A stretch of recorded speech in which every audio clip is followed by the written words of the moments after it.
Excellencies, distinguished guests, ladies and gentlemen, we have come to the closing session of the conference. What a 3 days we had. Thank you very much for your valuable participation.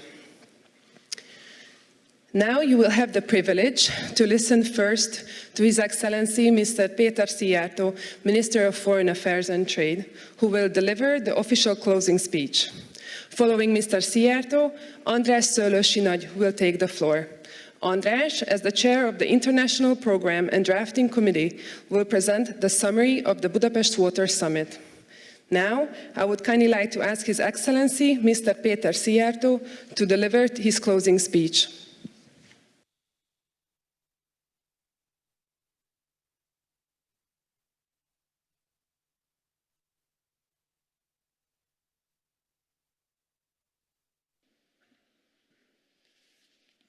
Good afternoon, ladies and gentlemen. Excellencies, dear colleagues, it's my honor to address you on the closing session of the Water Summit. I understand this is an extraordinary homework I have to do now because I have to give the closing remarks, which will be followed by another speech. But let's look at it as a kind of Hungarian way of closing an event. We close it, but we continue a little bit. So thank you very much for attending. And thank you very much for honoring us with your presence. You know it very well that this has been the third occasion we had the privilege to host you and your colleagues on the Water Summit in Budapest. And I have to tell you that all three occasions that gave a pleasure and honor to us. Now you had some chance to look around, at least in Budapest, but maybe in Hungary as well. And you see that when it comes to size, we are not a big country. But we are definitely rich in natural waters, about which we are definitely proud of. And based on that richness, basically, we are really committed to take part in the global efforts to find answers to the challenges ahead of us related to water. You had the chance to listen to our president earlier this event, and I'm pretty sure that you experienced his commitment in this regard, which was honored by the Secretary General of the United Nations as well, asking him to take part in the work of the water panel. I would like to share with you that during the 3 days, more than 2,400 participants have registered on the certain parts of this event, and you represented 118 countries, the most in the history of our water summits so far. And I can just hope that the meetings, the side events, the plenaries, the panel discussions prove to be useful to you, and you have some takeaways from these meetings. But definitely water connects all of us as we use the water resources of the globe together. And that's why it is our common responsibility to preserve the quality and the quantity of the water resources globally. This is a kind of fight or kind of endeavor where there is no zero sum at the end. It's either all of us to win or all of us to lose. That's why the Budapest Declaration, which is going to be published, has put together all those messages and actions with which international community might be able to overcome the challenges of water crisis. I think it's extremely important what is highlighted in the Budapest Declaration as well, that we have to encourage all those investments, all those research activities and development activities which are aiming to ensure water security for the future. And in this regard, private sector should be awarded with a special role.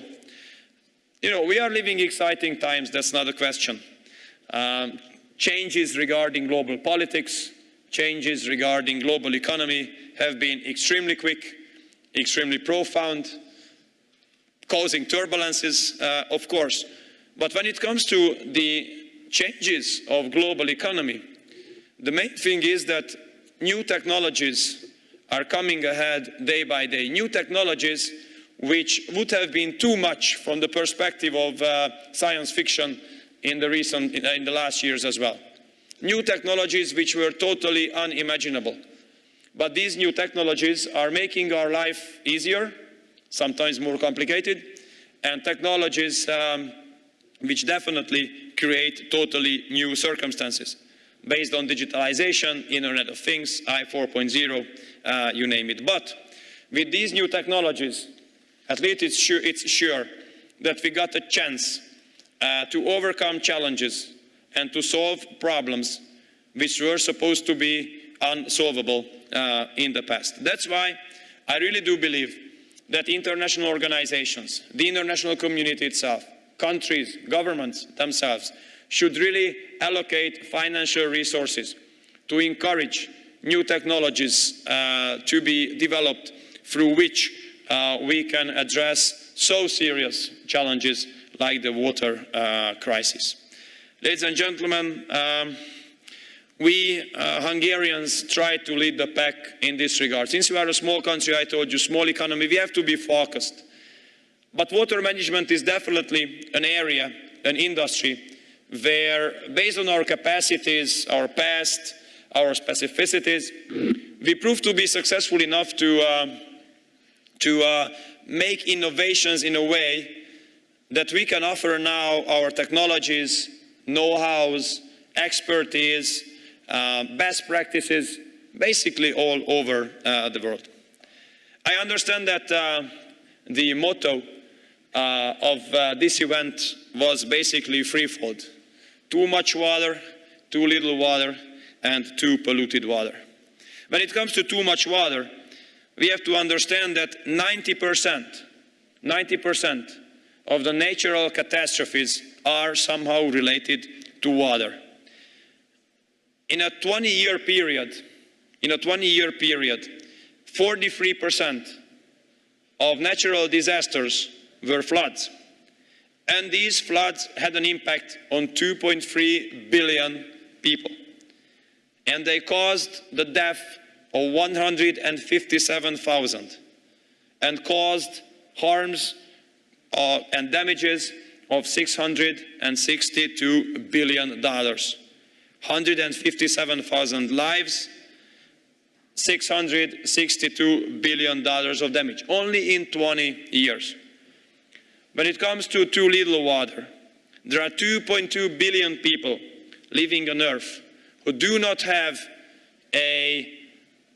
insured access to potable water, and 4.2 billion who does not have any kind of access to wastewater treatment. And there are 2.5 billion people living in areas of the world which are suffering from water scarcity. This is 36% of global population, producing 1/5 of the global GDP. And actually, if we have a projection to 2050, which is not that far away, by 2050, there would be 4.8 million people living in areas suffering from water scarcity, and actually almost half of the global cereal production will face the challenge of lack of water. And actually, we understand that by the year 2050, there will be at least 1 billion people on Earth whose everyday life will be endangered by this challenge. And this shows very clearly that although these crises, these challenges are arising as local, but their impacts become global immediately. That's how local challenges will end up in global conflicts, and this is something which we should avoid and prevent. And that's why we have to understand that water can play an extremely important role when it comes to maintaining peace and security all over the world. That's why there's a necessity, a serious necessity to support countries, regions which are located around these areas where many people have to escape. Our principal position is very clear. We have to bring help where it is needed and should not bring problems where there are no problems. That's why we have to put our focus on supporting areas, supporting countries and regions which take care of refugees escaping from places because of water-related challenges. And when it comes to too polluted water, actually 80% of water globally flows back to rivers and other types of natural waters without any kind of treatment. 80%. And there are 1.8 billion people on Earth who has an access to a potable water which is polluted as well. And these are challenges we have to definitely address.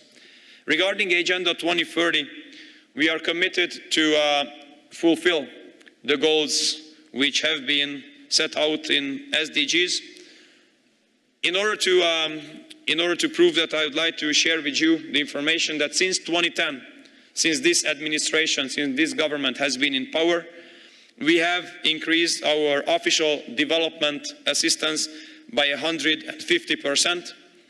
Last year, there were $285 million we have spent all around the world under ODA framework, which is now a 0.21% of ODA per GNI, and we have started from 0.09. Within 9 years, we got to 0.21.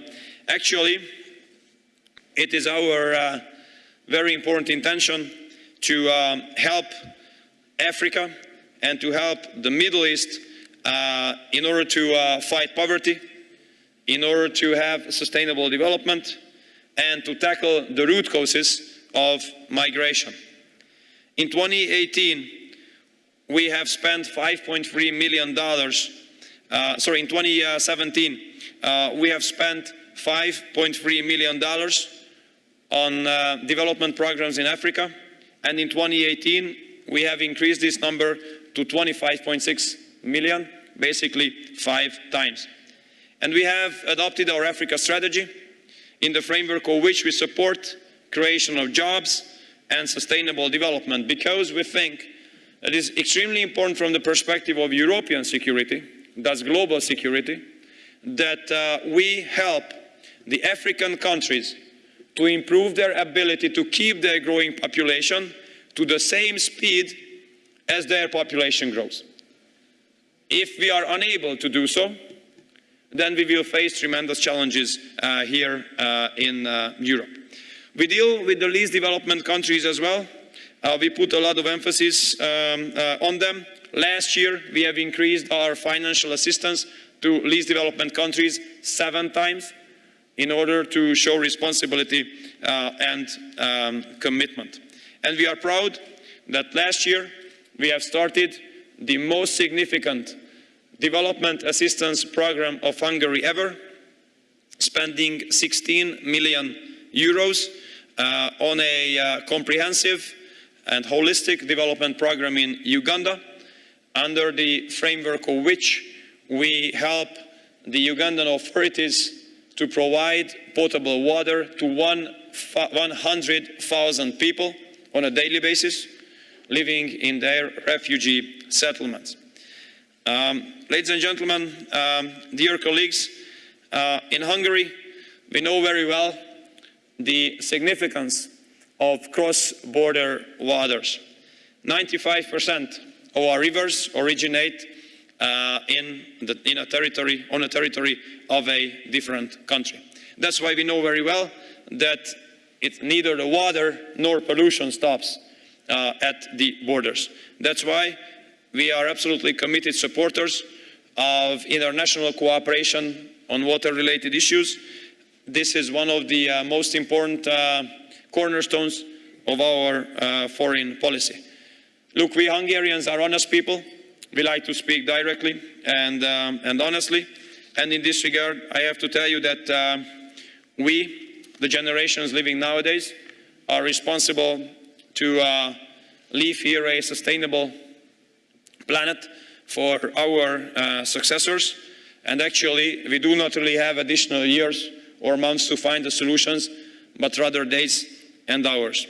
And in this struggle, you can always count on the commitment of Hungary in any international fora, be it the United Nations, the OSCE, the European Union, the European Social Committee of the United Nations, anything.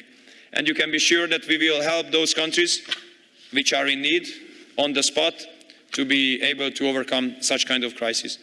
It was our honor and pleasure to host guests from over 110 countries during these 3 days. I really do hope that you enjoyed the conference. You found it useful for your everyday activities.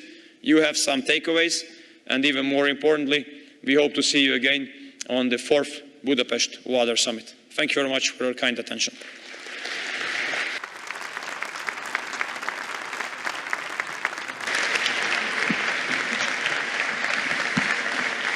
Thank you very much, Your Excellency.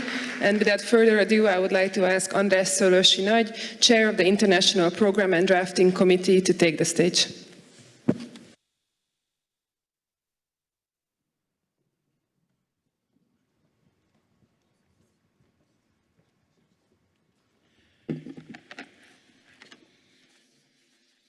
Excellencies, ladies and gentlemen, first of all, I would like to thank the Foreign Minister for this wonderful summary and for all the messages that basically resonate very well with what we have been discussing the past 3 days. Ladies and gentlemen, what I will do now as the door that is still half open, and in 10 minutes the door will close the conference, I would like to report back to you on the summary of the Water Summit that has been formulated by your International Program and Drafting Committee, based on the deliberations of the many sessions we had, based on contributions that came through an open consultation process over the past few months, and on several discussions we had. But perhaps to understand the context, I should start by repeating that what I will be reading is not a negotiated text, because our meeting was not an intergovernmental meeting. Our meeting was principally aiming at bringing together the political community and the technical community in order to raise the profile of water with a view to some of the major international events that are coming, hoping that indeed that will increase the political will when it comes to water. So there are two important conferences that are coming up in about 3 years' time, and we would like to send over these messages as the program committee formulated it in its appeal. So let me just turn to the summary of the summit. 4 years ago, with strong enthusiasm and dedication, the international community agreed to transform our world into the future we want and adopted the 2030 Agenda for Sustainable Development. Yet, we are already off the track in implementing the water-related SDGs targets. While there have been some undisputed successes, much of the world is still moving along an unsustainable trajectory. The crisis of too little, too much, or too dirty water is here, exacerbated by climate change. The crisis already affects millions of people, threatening their health and well-being, undermining efforts of food security, destroying our ecosystems, compromising all spheres of development, and causing the involuntary displacement and migration of large number of people. As we stand on this precipice, we offer both warnings and hope. What we need to do: recognize the value of water in the fullest sense, spanning all people and countries across social, cultural, religious, economic and financial perspectives, through water flows in rivers, lakes and groundwater. Create a water-secure future by empowering citizens, including indigenous people, the youth and women, scientists, artists, faith leaders, and the private sector, working together to build a new water culture. Ensure coordination across sectors and between policy-setting institutions to make sure well-meant measures in one area do not create new problems in another, including documenting and addressing trade-offs.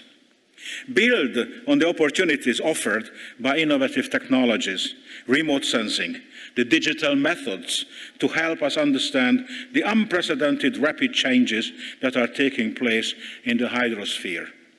Cybersecurity is of essence, and big data and artificial intelligence should be used with judgment and through the rigor of verification at ground level. Navigating these problems and arriving at practical solutions are not easy in a diverse world with unequal endowments of resources, water, finance, and human capacity. Yet, there are principles and approaches that can be applied in local and national context with imagination and sensitivity and in interconnected ways. This is how we can do it. 1. Develop cooperation at all levels by making information on policies, processes, and data transparent, timely, and accessible to all people with the use of multiple languages and accessible terminologies and methods. Making the idea of partnerships and participation, which includes responsibilities and entitlements, a reality by invoking the approach of nothing about us without us. Ensuring multi-stakeholder and multi-sectoral platforms, interventions and inputs. Second, strengthen the role and capacity of institutions by ensuring gender balance and multi-stakeholder involvement, arrangements and accountabilities at the local and national levels through public information and participation and publicly accepted regulatory functions. Ensuring regular exchange of views and policies at international fora on global issues. Rethinking the role of UN institutions in relation to water. Third, facilitate knowledge sharing about water, science, technology and management, social economic impacts and agreements within and across geographical, administrative, sectoral and national boundaries. Fourth, build capacity through education, vocational training, and reviving local and indigenous traditional knowledge so we have enough hands and minds to implement the water agenda in a holistic manner. Fifth, encourage a radical reorientation of financing flows by ensuring that all investments and programs such as urban development, landscape changes, agriculture expansion, alternative energy and insurance take account of and reduce water-related risks. Allocating risks and revenues to attract a wide range of financiers. Further develop approaches for the economic valuation to deal with trade-offs and the hidden water standard assets.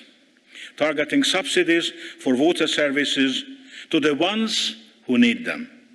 And six, frame every development policy with the environment in mind and conscious of the fact that freshwater endowments are limited, taking into account consideration, trade-offs, multiple interests, spillover effects with life cycle approaches at the level of social and ecological systems.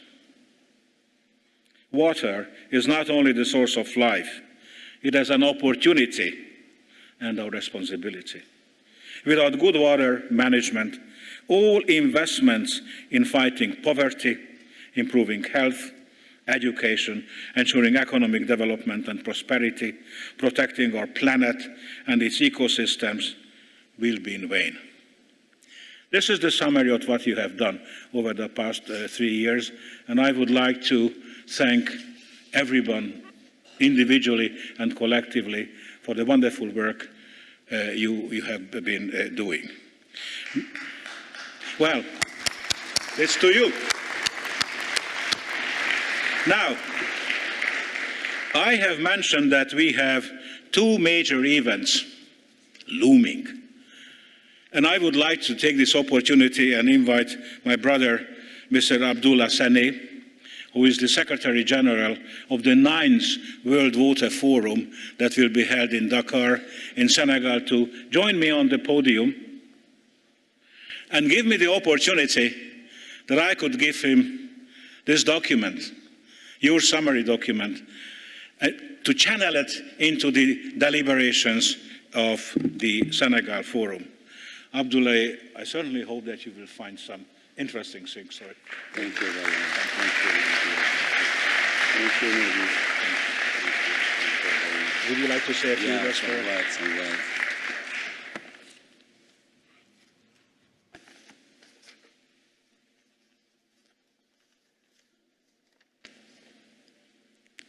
Okay. Mr. Minister of Foreign Affairs of Hungary, honorable ministers, distinguished participants, may I first and foremost congratulate the government of Hungary for the successful Budapest Water Summit 2019. The Budapest Water Summit is directly linked to the World Water Forum. It is held halfway between the last forum and the incoming forum. Senegal, the host of the 9th World Water Forum, appreciates the invitation extended to His Excellency President Macky Sall, who could not come due to tight schedule. However, he designated the Minister of Water and Sanitation to represent him, who only left today. Honorable Ministers, the theme and sub-themes addressed here are relevant to the 4 priority areas of Dakar 2021 Forum: water security, cooperation, rural development, and means and tools. Cooperation is in the center of Senegal's preoccupation. As a member of 2 river basins, Senegal and Gambia river basins, the success stories of these 2 basins are models for transboundary cooperation. It is against these reasons transboundary cooperation will be a central priority sub-theme in the Dakar 2021 Forum. Senegal will hold a special session on this topic at the next Cairo International Water Week. I take this opportunity to thank the Water and Irrigation Minister of Egypt for giving us such an opportunity at the 2nd Cairo International Water Week. Ladies and gentlemen, may I take this opportunity to express our satisfaction to the excellent organization of this summit. The sessions and panel discussion are of the highest quality. Mr. Nagy Andras and his team have once again taken the water agenda to the highest global agenda. Nagy, thank you. Honorable Ministers, it is with great pleasure for me to accept the Budapest Declaration on behalf of Senegal, on behalf of all Africa, as hosts of the next World Water Forum, which will be held in Dakar 22 to 27 March 2021. The Budapest Declaration will contribute surely in the discussion of the Head of State Summit of the Dakar Forum for adequate solution on water security for peace and development. Look forward to seeing all of you in Dakar. Once again, thank you. Thank you to all. Thank you. Thank you.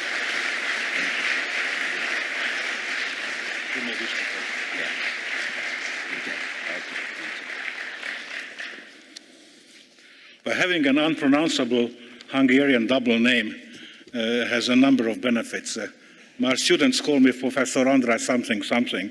On the other hand, Egyptian friends call me Mr. Nagy, Indian friends call me Mr. Nagy, so I'm very happy and at home everywhere.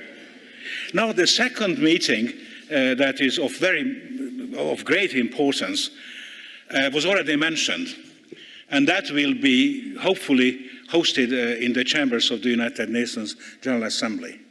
Almost 50 years after the epoch-making, as Josh has mentioned, the epoch-making Mar del Plata 1977 conference. If you look at the proceedings of that conference, 5 thick volumes, resolutions after resolutions, as a result of a long negotiation process.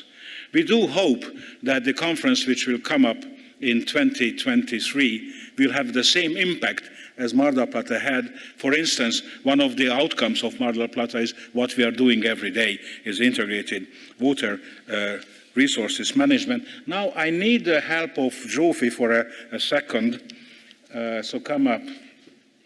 This is her birthday.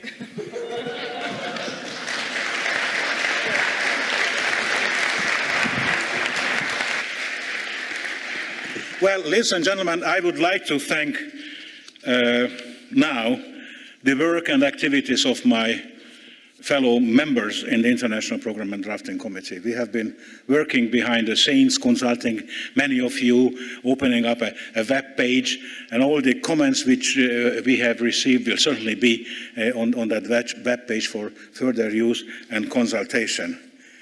I would like to thank everybody who contributed to the Budapest Water Summit. I think we had I was involved a little bit, but I think we had a rather successful meeting.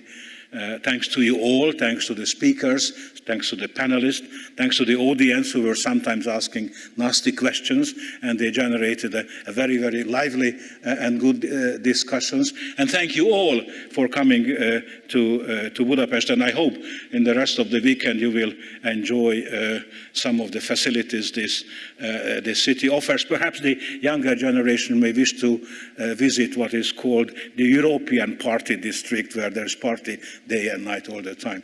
Well, with this, I would like to close the session and thank you once more. Thank you. Thank you very much, András. I thought he's going to stole my line. It has happened to me already at the Palace of Arts when the president stole my line. But luckily, András only closed the session. And it is my privilege to declare the Budapest Water Summit 2019 closed. Have a safe trip home. Thank you very much.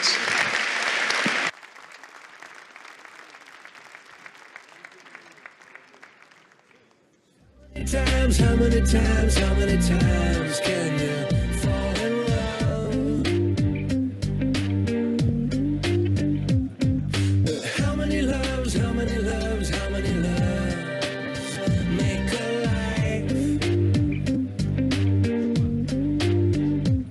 Sweet happiness, they say, comes in doses. I think number and what's left.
Szia!